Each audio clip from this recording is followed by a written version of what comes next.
Здравствуйте, на телеканале «Новый век» программа «Вызов 112» в студии Алия Хайрудинова. И сегодня мы расскажем о нескольких крупных авариях, произошедших на Горьковском шоссе. Покажем, как мужчина украл из витрины ювелирного магазина драгоценности на 300 000 рублей на глазах многочисленных очевидцев. Преступник воспользовался отсутствием продавца возле прилавка, забрал оставленный без присмотра лоток с золотыми изделиями и скрылся. И подозреваемого в серии краж из машин в Казани. А также перекрытие крупного канала поставки опасной для здоровья незамерзающей жидкости, и как 61-летняя женщина отдала почти 1,5 миллиона рублей возлюбленному, которого ни разу не видела. Это и не только прямо сейчас.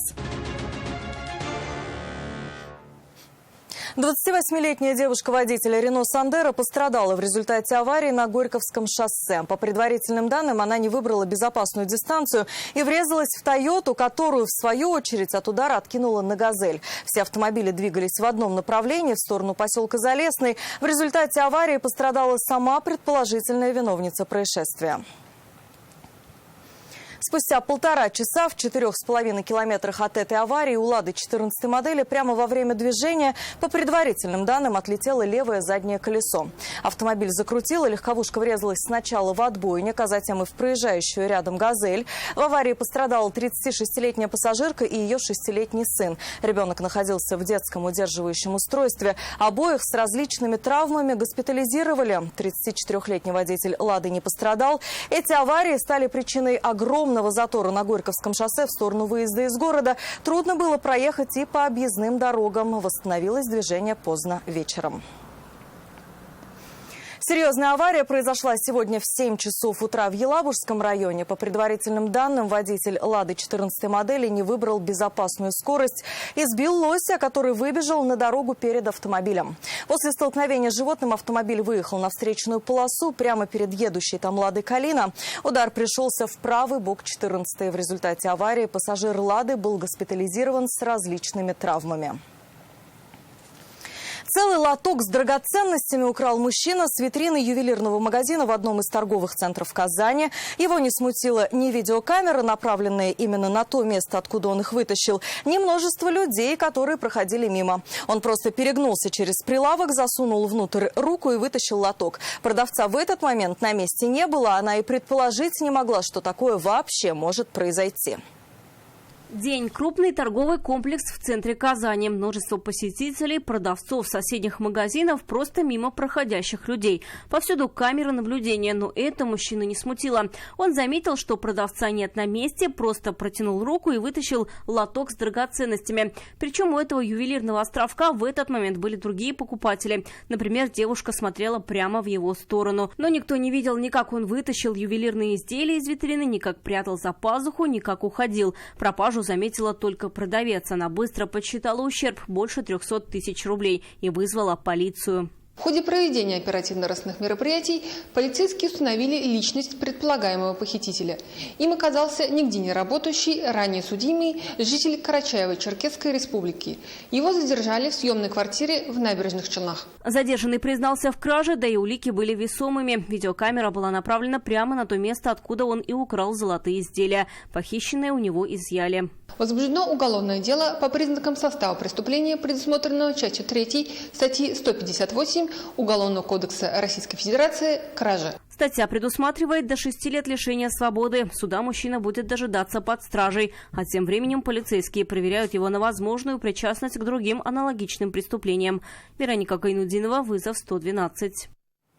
Мужчину, подозреваемого в кражах из машин, задержали полицейские Казани. Заявления о пропаже вещей из салонов и багажников транспортных средств стали поступать в полицию в конце минувшего года. Все они были похожи, как 2 капли воды. У всех автомобилей были разбиты стекла. Пропадали в основном инструменты и видеорегистраторы, то, что можно легко продать.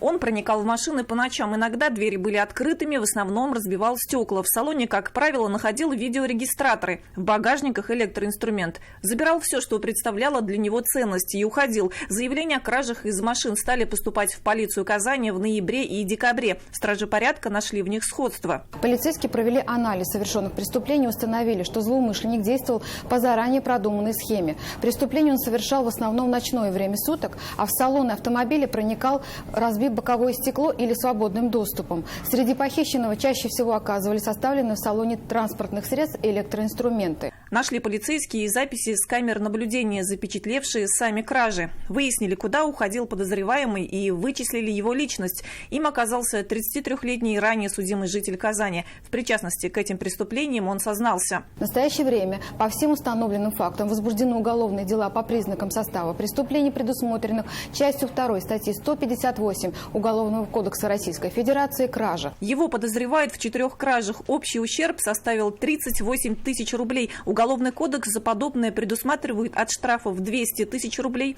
до реального лишения свободы на срок до 5 лет. До суда мужчину отпустили под подписку о невыезде и надлежащем поведении. Алсу Курманова, вызов 112.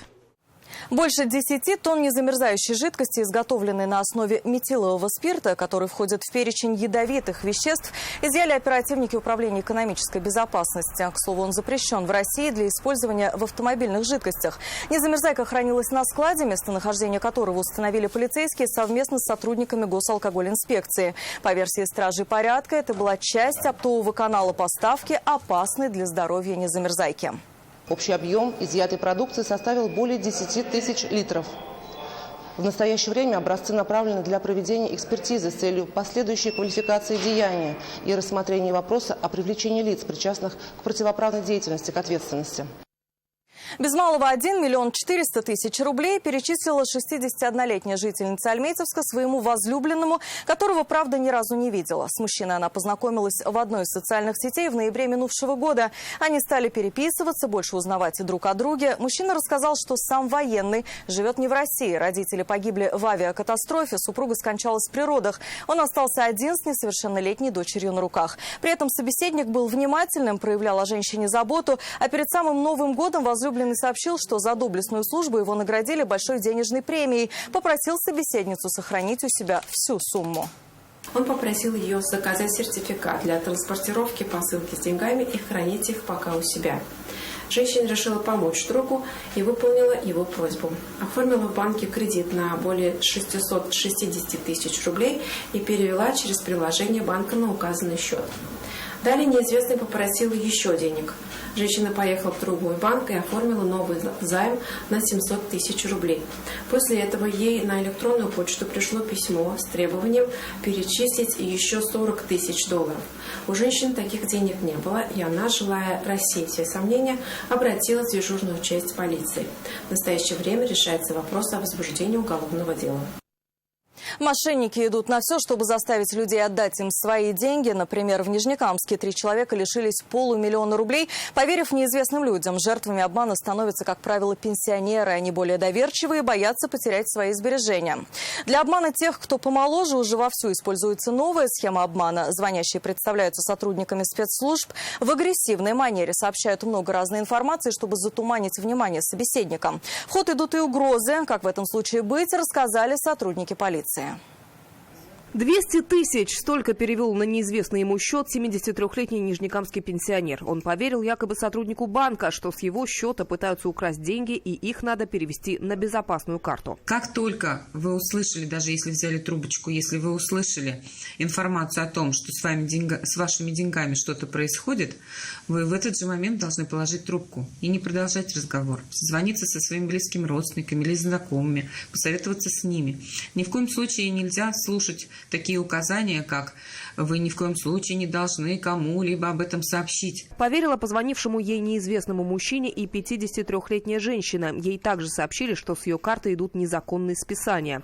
Она четко следовала инструкции лжесотрудника банка и потеряла 118 тысяч рублей. Ни один из сотрудников правоохранительных органов, либо финансовых структур, в том числе банков, не будет звонить гражданам с какими-то сообщениями о том, что происходит с их денежными счетами. Данная информация является закрытой, и к этой информации никто не имеет доступа. В последнее время, говорят полицейские, участились случаи, когда звонящие представляются сотрудниками спецслужб, выдвигают нелепые и не всегда понятные требования. О финансах упоминают вскользь, в ход порой идут и угрозы.